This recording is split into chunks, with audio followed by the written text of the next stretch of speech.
Yksi hotelli huijasi meiltä rahaa ja väärensi mun allekirjoituksen.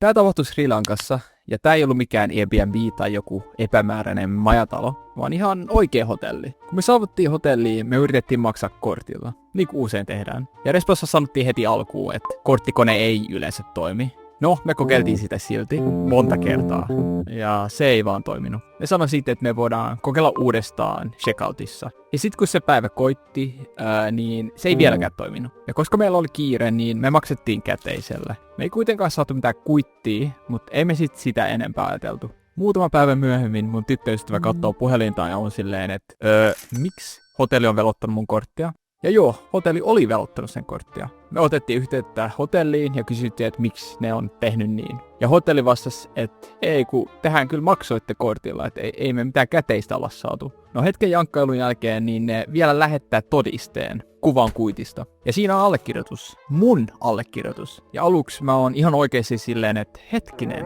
allekirjoitinks mä tän? Mut sit mä huomaan jotain. Mun nimessä ei oo pisteitä ään päällä.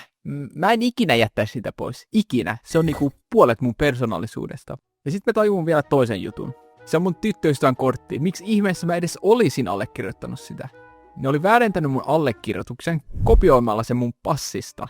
Ja paras osa tässä koko jutussa oli se, että ne oletti, että mies maksaa. Ja just se oletus paljasti koko homman. Eli tavallaan seksismi pelasti meidät. Kun mä sit sanoin, että mä ilmoitan tämän viranomaisille, niin sitten yhtäkkiä olikin kiinnostunut tutkimaan tätä juttua. Ja lopulta ne katsoi valvontakamerat, ja vasta sen jälkeen me saatiin rahat takas. Sen jälkeen se hotellin johtaja soitti ja sanoi, että se tyyppi oli saanut potkut. Että se oli tahallaan varastanut ja että ne nyt haastaa sen oikeuteen. Rehellisesti en ole varma mihin uskoa.